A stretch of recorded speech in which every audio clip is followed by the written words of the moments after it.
আসসালামু আলাইকুম। বেলা 2:05 বাংলাদেশ বেতার রংপুর। স্থানীয় খবরে আমন্ত্রণ জানাচ্ছি ইউসুফ খন্দকার। প্রধানমন্ত্রী তারেক রহমান বলেছেন, যতদিন দায়িত্ব থাকবে জনগণকে দেয়া প্রতিটি প্রতিশ্রুতি অক্ষরে অক্ষরে পূরণ করা হবে, আর প্রতিটি কর্মসূচি হবে মানুষের জন্য। আজ দুপুরে যশোরের শার্শা উপজেলার উলশি খাল পুনঃখনন কর্মসূচির উদ্বোধনের পর সুধী সমাবেশে তিনি এসব কথা বলেন। প্রধানমন্ত্রী বলেন, গ্যাসের সমস্যা সমাধানে মা ও বোনদের এলপিজি গ্যাসের কার্ড করে দেয়া হবে। নারী শিক্ষাকে এগিয়ে নেওয়ার জন্য সরকার স্নাতক পর্যন্ত মেয়েদের বিনামূল্যে লেখাপড়ার ব্যবস্থা করবে বলেও জানান প্রধানমন্ত্রী। তিনি আরও বলেন, গণভোটের রায়কে ভিন্ন খাতে নিতে চাইছে কিছু রাজনৈতিক দল। যারা জুলাই সনদকে নিজেদের স্বার্থে ব্যবহার করতে চায়, তারা সফল হলে জনগণের কর্মসূচি ব্যাহত হবে। এ নিয়ে জনগণকে সতর্ক থাকার আহ্বান জানান তিনি। এর আগে প্রধানমন্ত্রী তারেক রহমান 11:42 শার্শা এলাকায় আসেন। সেখানে খালের উপরের অংশে নির্মিত উদ্বোধন ফলক উন্মোচন করেন। এ সময় প্রধানমন্ত্রী আল্লাহর দরবারে দোয়া ও মুনাজাত করেন। পরে কোদাল দিয়ে নিজ হাতে মাটি কেটে উলশি খালের পুনঃখনন কর্মসূচির উদ্বোধন করেন। পানি সম্পদ মন্ত্রী শহীদ উদ্দিন চৌধুরী, প্রতিমন্ত্রী ফরহাদ হোসেন আজাদ, বিদ্যুৎ ও জ্বালানি প্রতিমন্ত্রী অনিন্দ ইসলাম অমিত, স্থানীয় সরকার প্রতিমন্ত্রী মীর শাহে আলম সহ পানি সম্পদ মন্ত্রণালয় ও পানি উন্নয়ন বোর্ডের কর্মকর্তাগণ এ সময় উপস্থিত ছিলেন।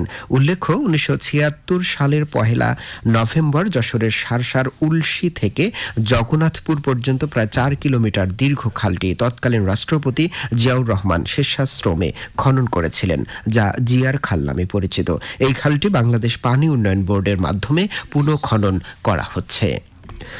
রংপুর বিভাগের 3 জেলায় গত 24 ঘন্টায় হামের উপসর্গ থাকা 14 জন রোগী শনাক্ত হয়েছে। আজ সকালে রংপুর বিভাগীয় স্বাস্থ্য পরিচালকের কার্যালয় সূত্রে জানা যায়, নতুন শনাক্ত হওয়া রোগীদের মধ্যে দিনাজপুর 3, পঞ্চগড়ে 1 ও রংপুরে 10টি শিশু হাসপাতালে ভর্তি হয়েছে। বর্তমানে বিভাগের বিভিন্ন হাসপাতালে 57 জন রোগী চিকিৎসাধীন রয়েছে। এদিকে জয়পুরহাট জেনারেল হাসপাতালে গত 24 ঘন্টায় নতুন করে হামের উপসর্গ নিয়ে আরও 2টি শিশুকে ভর্তি করা হয়েছে। এ নিয়ে বর্তমানে হাসপাতালটিতে মোট 11টি শিশুকে চিকিৎসা দেয়া হচ্ছে। রংপুর মহানগরী সহ জেলার 8 উপজেলায় জ্বালানি তেল বিপণন পরিস্থিতি ও অবৈধ মজুদ বিষয়ে নিয়মিত অভিযান ও তদারকি কার্যক্রম অব্যাহত রয়েছে। গতকাল জেলায় 88টি পাম্পে 78,565 litre diesel, 19,555 litre petrol, 18,116 litre octane এবং 1,121 লিটার লিকুইড পেট্রোলিয়াম গ্যাস বিক্রি হয়েছে। বিক্রি শেষে জেলার ডিপো ও পাম্পগুলোতে 2,40,854 litre diesel, 1,01,412 litre petrol, 73,814 litre octane, 8,977 litre kerosene এবং 25,497 লিটার লিকুইড পেট্রোলিয়াম গ্যাস মজুত রয়েছে। বাংলাদেশ পুলিশে চলমান ট্রেনি রিক্রুট কনস্টেবল TRC পদে নিয়োগ উপলক্ষে কুড়িগ্রাম জেলায় আজ লিখিত পরীক্ষা অনুষ্ঠিত হয়েছে। Kurigram collectorate school and college কেন্দ্রে সকাল 10টা থেকে 11:30 পর্যন্ত অনুষ্ঠিত এ পরীক্ষায় মাঠ পর্যায়ে উত্তীর্ণ প্রার্থীগণ অংশ নেন। এর আগে গত 15 হতে 16 এপ্রিল পর্যন্ত মাঠ পর্যায়ে 3 দিন ব্যাপী নিয়োগ প্রক্রিয়ার অন্যান্য পরীক্ষা সম্পন্ন হয়। কুড়িগ্রাম জেলা পুলিশ সুপার খন্দকার ফজলে রব্বি জানান, মেধাবী ও যোগ্য প্রার্থীদের নিয়োগ দেওয়ার লক্ষ্যে পুলিশ হেডকোয়ার্টার্স থেকে বিভিন্ন দিক নির্দেশনা প্রদান করা হচ্ছে। খেলার খবর, হ্যান্ডবল। জয়পুরহাটে জেলা স্টেডিয়ামে 3 দিন ব্যাপী কিউট নারী হ্যান্ডবল লীগ 2026 আজ শুরু হয়েছে।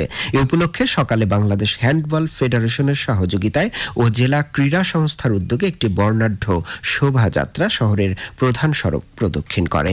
পরে জেলা ক্রীড়া কর্মকর্তা গৌতম কুমার সরকারের সভাপতিত্বে নারী হ্যান্ডবল লীগের উদ্বোধন করেন প্রধান অতিথি অতিরিক্ত জেলা প্রশাসক নুরুল ইসলাম। উদ্বোধনী খেলায় জয়পুরহাট বালিকা উচ্চ বিদ্যালয় দল ও কেটি স্পোর্টিং ক্লাব পরস্পরের মোকাবেলা করছে। এ কিউট নারী হ্যান্ডবল লিগে 4টি গ্রুপে মোট 12টি দল অংশগ্রহণ করছে। সবশেষে আবহাওয়া। রংপুর বিভাগে অস্থায়ীভাবে দমকা ও ঝোড়ো হাওয়া সহ মাঝারি, ভারী ও অতি ভারী বৃষ্টিপাতের পূর্বাভাস দিয়েছে আবহাওয়া অধিদপ্তর।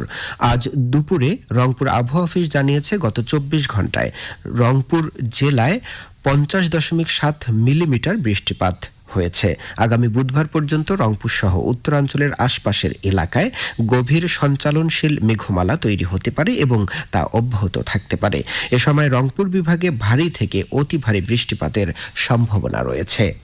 এদিকে আজ সন্ধে ৬টা পর্যন্ত পূর্বাভাসে বলা হয়েছে ময়মনসিংহ ও সিলেট অঞ্চলের উপর দিয়ে পশ্চিম উত্তর পশ্চিম দিক থেকে অস্থায়ীভাবে ঘন্টায় ৬০ থেকে ৮০ কিলোমিটার বেগে ঝোড়ো হাওয়া বয়ে যেতে পারে। সেই সাথে বৃষ্টি অথবা বজ্রসহ বৃষ্টিপাতের সম্ভাবনা রয়েছে। এসব এলাকার নদীবন্দর সমূহকে ২ নম্বর নৌ হুঁশিয়ারি সংকেত ২ নম্বর নৌ হুঁশিয়ারি সংকেত দেখাতে বলা হয়েছে।